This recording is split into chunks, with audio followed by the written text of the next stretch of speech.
Bonjour à tous et bienvenue sur ce live. N'hésitez pas à interagir avec nous dans le chat et sur les réseaux sociaux. Désolée pour la petite délai, on est arrivé un petit peu en retard. On a dû faire face à quelques problèmes techniques imprévus. Ils le sont toujours. Donc, à l'occasion du relancement de notre campagne de crowdfunding pour financer le Salon du Livre de l'Imaginal Livre et pour profiter du temps qui nous reste avant le prochain salon en octobre, nous nous sommes lancés dans une série de lives pour vous présenter les exposants qui seront présents à l'Imaginal Livre les 24 et 25 octobre. Aujourd'hui, c'est Frédéric Sinclair, j'espère que je prononce bien le nom, qui se joint à nous pour répondre à nos questions. Frédéric, ta saga compte une quinzaine de tomes, il me semble, un spin-off, des livres audio et je pense beaucoup d'autres choses autour de cet univers. Raconte-nous comment tu construis un univers d'une telle ampleur. Déjà, pour commencer, j'ai attaqué à l'âge de 13 ans. Au tout début, c'était vraiment quelque chose de très simple. J'ai simplement commencé à élaborer les fondations de mon histoire sur un vieux cahier d'art plastique. Enfin, c'était vraiment quelque chose que je n'avais pas un projet sur le long terme. Puis, les fondations de cette histoire étant posées, par la suite, j'ai élaboré une carte plus précise de mon univers d'Heroic Fantasy et j'ai élaboré une architecture vraiment en 15 livres. Et encore aujourd'hui, je suis en train de retravailler tout ça. Et donc oui, c'est parti de quelque chose, je veux dire, un petit délire comme ça, l'envie d'écrire une courte histoire. Et puis j'ai trouvé qu'il y avait un potentiel à exploiter. C'est là que j'ai développé l'ensemble et j'ai publié donc mon premier tome en 2017. C'est celui-ci. Donc l'inquisiteur de Namia-Mur qui en gros raconte l'histoire d'un sorcier en fin de carrière et qui suite à une vision du futur va quelque peu péter les plombs et nourrir de sombres desseins et de là va émerger toute une alliance entre différentes factions, entre des hommes, une communauté monastique déchue et également des créatures fantastiques et tout ça va converger vers une grande bataille pour la survie de ce monde et les suites développent cette histoire et ancrent, je veux dire, la naissance d'une famille de magiciens que l'on va suivre pendant jusqu'à la fin de la saga, jusqu'aux 15 tomes. Et j'ai eu envie de développer ça sous différents supports, donc en livre audio également, comme vous l'avez dit, et spin-off, donc qui est une préquelle qui s'appelle L'Enfant des Sept Lunes. C'est un roman qui se déroule quelques millénaires dans le passé. Donc j'ai essayé vraiment de développer mon monde le plus possible. Voilà. D'accord. Il me semble que les 15 tomes sont publiés là actuellement. Alors j'en ai publié 5 en tout, les 5 premiers tomes plus le spin-off et le 6e c'est en cours. Là, c'est en cours chez l'éditeur, ils sont en train de finaliser la couverture en ce moment même. Et donc les 15 livres sont écrits, je suis juste en train de les retravailler, mais ils ne sont pas encore tous publiés, il n'y a que les 5 premiers qui sont sortis. Voilà. D'accord. Comment on joue avec les codes de l'Heroic Fantasy qui sont assez définis par toute la pop culture, les jeux de rôle, le cinéma, etc., sans tomber dans le cliché?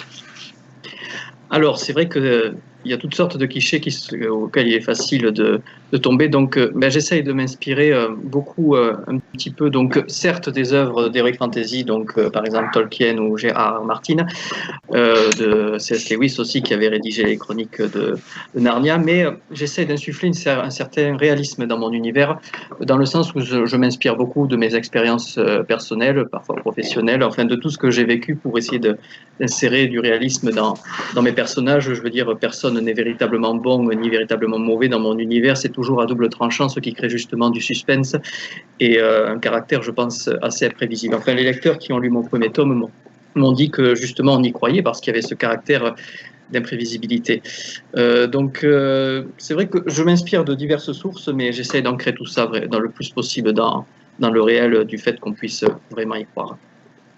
D'accord. Qu'est-ce qui t'attire dans la fantasy? Alors, c'est vrai qu'à la base, je ne suis pas un amateur du tout de fantasy. J'accrochais plus avec l'univers des comics ou des super-héros.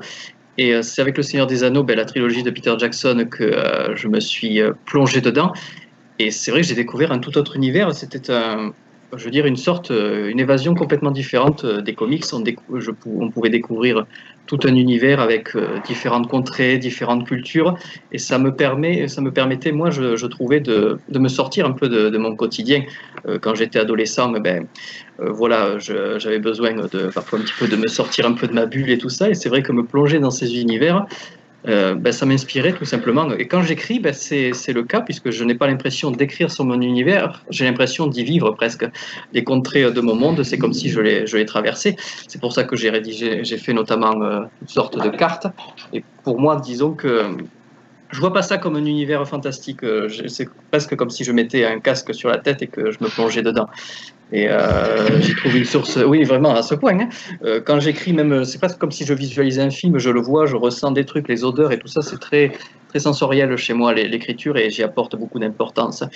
Pour se sortir du quotidien, franchement, il y a rien de mieux. Tu parlais tout à l'heure de tes lecteurs.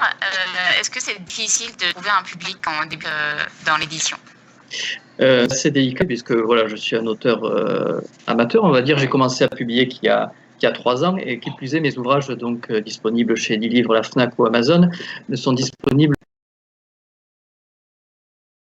que sur Internet, pas physiquement en librairie. Là, je suis justement en train en ce moment là de contacter des librairies ou d'autres magasins ou autres pour essayer de les faire publier. Donc c'est difficile de se faire connaître. Alors j'essaye de faire quelques salons ou journées du livre, justement le vôtre à la fin de l'année.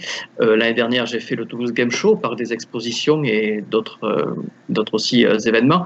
Et c'est vraiment comme ça que j'arrive à me faire connaître, et aussi par différents supports, donc le site internet, la chaîne YouTube où je diffuse différentes vidéos thématiques sur mon univers. Donc ouais, c'est pas évident de se faire connaître, mais ça fonctionne par le bouche à oreille, via les amis, le boulot aussi également. Donc ça démarre progressivement, on va dire, mais c'est très stimulant aussi d'essayer de se pousser pour faire connaître tout ça. Et quand j'ai des retours, c'est encore plus agréable. Oui, on dirait jamais assez, on l'a déjà dit dans un de nos précédents lives, mais n'hésitez pas à mettre des commentaires sur les livres que vous aimez pour encourager les auteurs et pour aider d'autres lecteurs à s'y retrouver dans les livres qui sont proposés. Quelle est la plus grande difficulté à laquelle tu es confronté en tant qu'auteur ? Donc la plus grande difficulté, oui, c'est qu'au tout début, quand j'ai commencé à écrire mes romans, je suis parti d'une histoire toute simple d'une 30aine de pages, et puis progressivement que ça s'est étendu, l'univers est devenu de plus en plus difficile à gérer. Donc j'ai dû établir au fil des années une chronologie très précise avec notamment aussi toutes les dates, tous les noms des personnages, leur date de naissance, de mort, etc. Et établir aussi une cartographie qui soit très détaillée pour me permettre de me repérer dans ce vaste univers. Et c'est ça, ce devoir de cohérence qui a été le plus compliqué à gérer dans cette saga. C'est-à-dire que maintenant, chaque fois que je crée quelque chose, un nouvel élément, ou que j'intègre un nouveau peuple dans mon histoire, je suis obligé un petit peu de me référer au reste pour m'assurer que ça s'accorde. Disons que si j'ai une idée que je trouve super, mais que j'arrive pas à y trouver une raison logique de l'intégrer, je laisse tomber. Il faut vraiment que je trouve un moyen que tout soit logique. D'accord. Voilà, ça a été le plus gros problème. Qu'est-ce que tu préfères dans la vie d'auteur ? Pardon ? Qu'est-ce que tu préfères dans la vie d'auteur ? Dans la vie d'auteur, disons que j'aime bien m'évader après le boulot, voilà, une journée de travail. Certains, c'est le sport, bon, un peu ça aussi. J'aime bien être sur mon PC et évacuer un petit peu mon esprit, me plonger dans cet univers, ouais, comme j'en avais parlé dans le dernier live. Pour moi, c'est presque un processus sensoriel, c'est-à-dire d'écrire, c'est-à-dire que je me plonge vraiment là-dedans, je visualise mon monde, j'entends presque les musiques, les bruits des oiseaux, etc. Enfin, vraiment, je me plonge dedans, et c'est un processus qui est super. Et puis trouver des solutions aux problèmes quand un personnage doit aller d'un point A ou un point B sur un territoire, trouver comment faire. Et c'est vraiment tout un champ d'expérimentation. Là, je travaille dessus depuis l'âge de 13 ans, et encore aujourd'hui, il y a plein de challenges auxquels je suis confronté, narratifs, géographiques, toutes sortes de challenges, et c'est pour moi vraiment très stimulant. Donc c'est ça le plus plaisant à faire, c'est de trouver des solutions à parfois des problèmes qui se présentent vraiment au moment de la rédaction. Parfois, quand j'élabore mes trames, je visualise pas vraiment tout ce qui va poser souci ou les problèmes de cohérence. C'est vraiment au moment de l'écriture, je m'arrête, je me dis, attends, là, c'est pas logique. Comment ils vont faire pour aller de là à là, pour suivre tel personnage ou pour les traquer? Eux, ils ont des dragons, eux, ils sont à cheval. Donc, comment on procède? Voilà, plein de petits détails de la sorte. D'accord. Est-ce que Voilà. tu as suivi un parcours particulier pour devenir auteur? Non, pas spécialement. J'ai commencé quand j'étais adolescent, donc à 13 ans. Donc j'avais découvert la trilogie de Peter Jackson, donc Le Seigneur des Anneaux, et j'ai commencé à écrire sur voilà sur un vieux cahier d'art plastique. Et puis progressivement, ben, quand j'ai eu l'envie de continuer cet univers, ben, c'est là que je me suis mis à lire de la fantasy, donc du Tolkien, du C.S. Lewis qui a rédigé les Chroniques de Narnia, donc J.R.R. Martin pour le Trône de Fer, Game of Thrones. Et c'est progressivement ben, en lisant beaucoup que je me suis intégré un certain vocabulaire, puis en écrivant par la suite, c'est-à-dire que tous mes tomes actuellement sont déjà écrits, pas tous publiés, et quand je les relis, ben, j'y trouve des améliorations. Là, actuellement, c'est mon travail, c'est-à-dire que je retravaille des écrits qui sont déjà établis et je les retravaille au niveau du vocabulaire, etc. Non, j'ai pas de parcours vraiment particulier. Disons que ça s'est fait vraiment sur le temps. Au début, mes histoires faisaient 30 pages et aujourd'hui, quand je les retravaille, bah, ça fait 500. Donc j'ai un vocabulaire beaucoup plus riche. Oui, oui, tout à fait, ouais. Donc ça a évolué avec moi et bah, mes lectures beaucoup, essentiellement. Voilà. Est-ce que tu as déjà eu des moments de doute dans ton processus d'écriture? Oh oui, oui, ça m'arrive souvent, très régulièrement. Ben pas plus tard que ben c'était ouais hier. Ben je me suis arrêté tout simplement sur un moment sur une scène parce qu'elle me satisfaisait pas et je voyais pas comment l'histoire pouvait continuer. Je vais pas dire qu'est-ce que c'est sinon ce serait un spoiler pour ceux qui lisent les bouquins. Mais ouais, à un moment je me suis retrouvé bloqué. Donc dans ces moments-là, il y a qu'un moyen qui fonctionne avec moi, c'est-à-dire je m'arrête quelques heures, je vais me balader, je vais dans la campagne, je tourne un petit peu et je me vide complètement l'esprit. Il faut prendre un petit peu du recul avec ça, parce que c'est tellement immersif que au bout d'un moment, c'est très difficile de garder les idées claires. Donc oui, des moments de doute, ça m'arrive très régulièrement. Donc j'ai l'avantage, vu que je travaille dessus depuis très longtemps, d'avoir une architecture qui est très précise. Je sais exactement où va mon histoire du début à la fin. Mais souvent, oui, il y a des points de détail où ça cloche, où je suis pas convaincu par ce que je fais. Donc oui, très souvent, je remets en question mon travail, bien sûr. Oui, Et c'est un est-ce grand que, stress d'écrire. et est-ce que tu as des conseils pour les futurs écrivains qui ont peur de se lancer?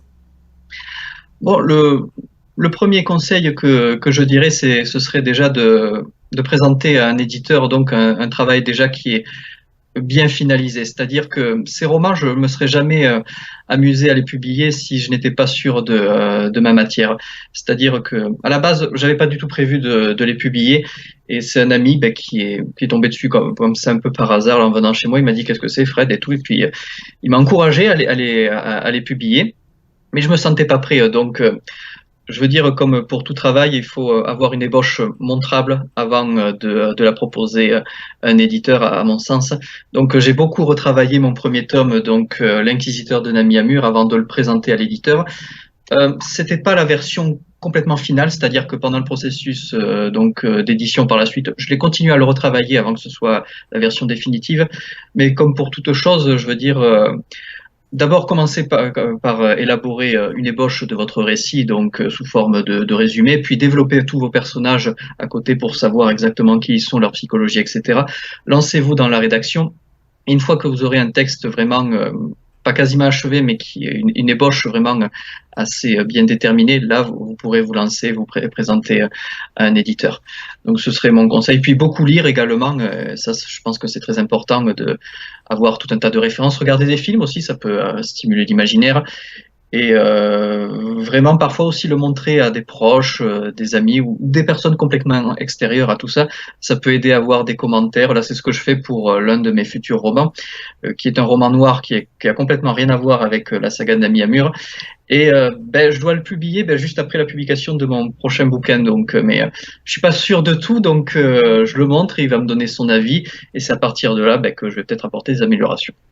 Voilà, donc ne pas hésiter à le montrer aux autres pour avoir un autre point de vue.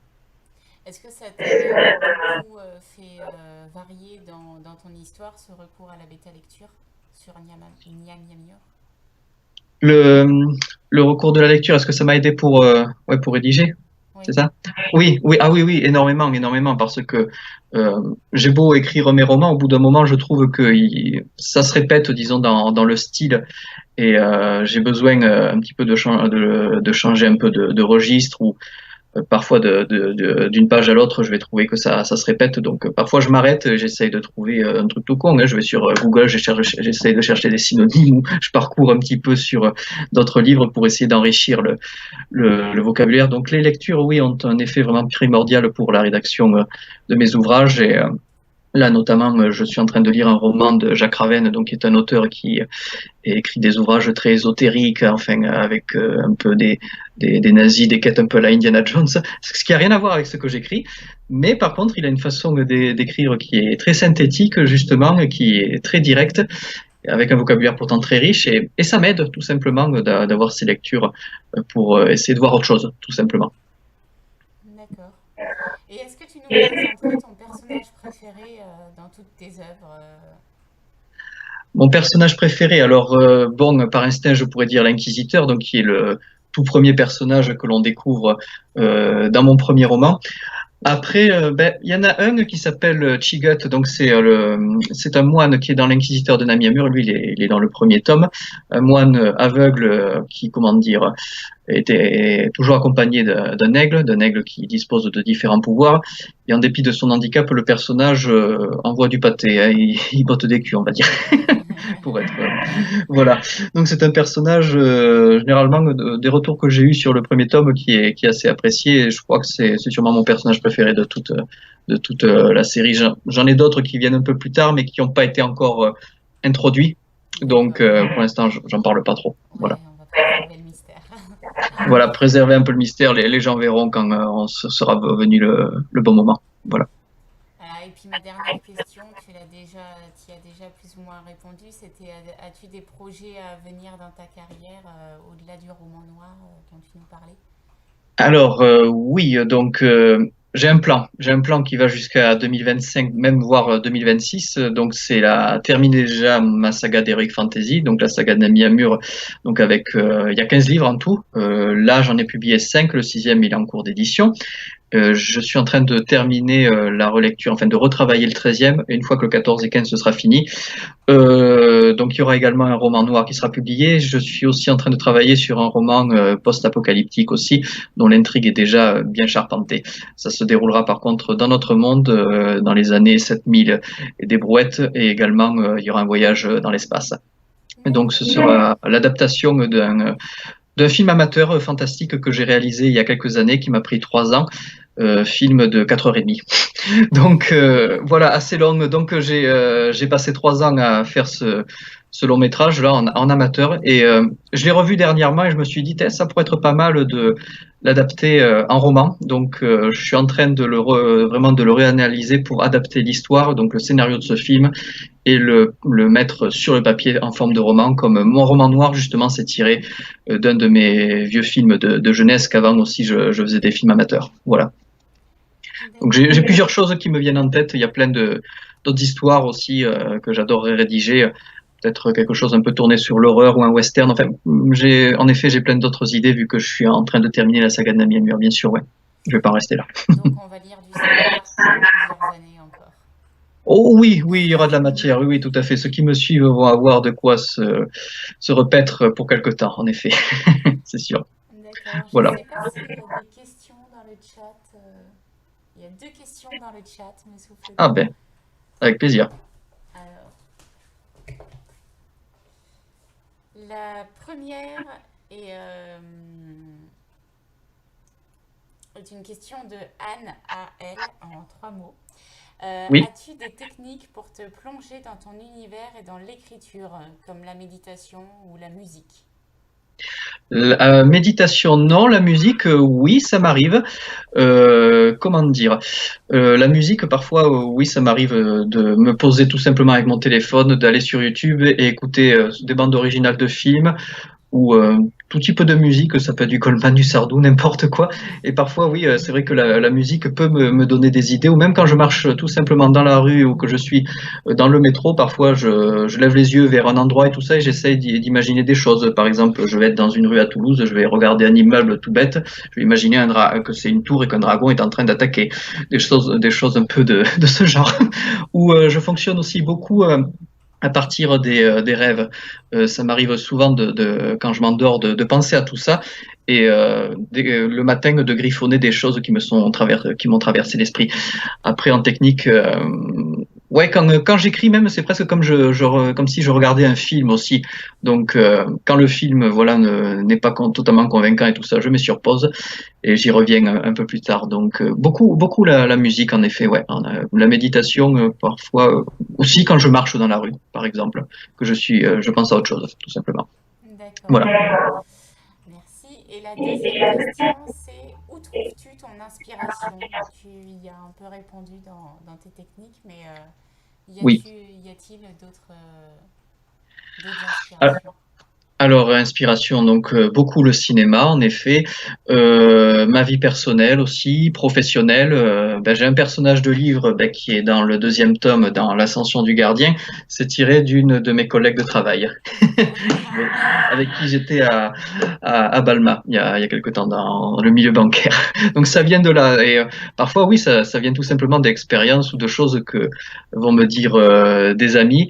La famille, donc oui, il y a plein de sources, des choses que je vais voir dans le quotidien, des discussions parfois un peu philosophiques, la lecture, bien sûr, évidemment, musique, qu'est-ce que je pourrais citer d'autre? Euh, Ouais, un peu de tout, vraiment, la vie en général, je veux dire, de ce que je vis au jour le jour, me donne des idées. Parfois, quelqu'un lors d'un verre ou autre, va me parler d'un sujet particulier, ça va me donner une idée ou va me raconter une expérience et je vais la caser d'une certaine manière dans mes bouquins. Bon, ils le savent pas toujours après, ou même dans mes cartes, là, j'ai une contrée, c'est la déformation d'un pote qui est en Aveyron, à Villefranche-de-Rouergue. Je crois que je ne l'ai jamais dit non plus. Donc, voilà, je tire d'un peu partout, on va dire. D'accord. Et il y a une troisième question de Christophe qui te demande quelles sont tes références en post-apo. Post-apocalyptique. Ce sera plus, alors pas vraiment au niveau littéraire, ce sera plus au niveau cinématographique, donc ça va être beaucoup Mad Max. Le roman en question s'inspire pas mal de Blade Runner, même si c'est pas vraiment de Ridley Scott, même si c'est pas vraiment du post-apocalyptique. Le Dune, donc de Frank Herbert, bon ça c'est le roman de David Lynch pour le film, mais beaucoup Mad Max. Au niveau de l'ambiance, ça ressemblera surtout à ça pour le prochain roman, ce roman post-apocalyptique. Donc voilà, essentiellement, ce sera tiré de ce type de référence. Voilà. D'accord. Bon, j'ai plus d'autres questions dans le chat. Je ne sais pas s'il y a quelque chose que tu voulais ajouter autour de ton livre dont on n'a pas encore parlé. Alors, au niveau donc des livres, donc j'ai un site internet qui s'appelle donc la saga de Nami Amur, Webnob, je crois qu'il y aura le lien en description. J'ai également donc une page Facebook, une chaîne YouTube. Donc sur cette chaîne, il y a toutes sortes de vidéos thématiques sur mon univers. Donc si vous voulez découvrir par exemple un peu l'univers des cartes, etc., les différents peuples. J'ai également conçu avec une bande de potes une web série qui s'appelle Les Chroniques de Nami Amur, où j'y joue en gros une espèce de capitaine de l'espace qui vit toutes sortes d'aventures pour découvrir les secrets de ma saga d'Heroic Fantasy. Donc un peu à la Indiana Jones, j'arrive à un moment dans un temple et un peu comme le début des Aventuriers de l'Arche perdue, je dois découvrir un secret en particulier de mon épopée. Donc on a réalisé ça avec une bande de potes sur fond vert avec les effets spéciaux fait maison. Donc c'est bourré de références aussi à la culture populaire. Voilà, si ça peut. Certaines personnes qui sont venues me voir en salon du livre m'ont découvert de cette manière. Et sinon, voilà, par rapport au roman en soi, si vous aimez tout ce qui est dans le style un peu un mélange de Seigneur des Anneaux et de Game of Thrones, je pense que ça peut vous plaire. Voilà, c'est ce que je voulais rajouter. Bon, on mettra toutes les références dans la description, on les rajoutera à la fin du live, donc n'hésitez pas à cliquer dessus et à aller visiter de vous-même cet univers. Voilà. Je peux rajouter un dernier truc? Oui, bien sûr, vas-y. Voilà, je salue ma chère et tendre, mes potes du Lot, de l'Aveyron, du Gers, du Tarn, Joshua qui est en train de me regarder à Mazères-sur-Sala. Donc voilà, je salue toute la famille aussi. Un petit mot pour tout le monde. Voilà, le petit mot de la fin. Eh bien, merci à tous d'avoir suivi ce live. Merci à Anaëlle d'avoir assuré la régie aujourd'hui et de m'avoir transmis les commentaires. Merci à Maya qui m'a aidé à préparer cette interview et bien entendu à Frédéric, notre invité. Merci beaucoup. Comme on l'a déjà dit, vous trouverez tous les liens vers les sites, les chaînes YouTube, les réseaux sociaux de Frédéric dans la description, ainsi que le lien vers nos sites et notamment notre campagne de crowdfunding. N'hésitez pas à liker cette vidéo et à la commenter pour nous dire ce que vous voudriez voir dans les prochaines. Et surtout, pour ne rien manquer de nos prochains lives, abonnez-vous. Notre prochain live, ce sera un live drawing mardi à 18 h. Ne manquez pas ça. À bientôt. Merci beaucoup.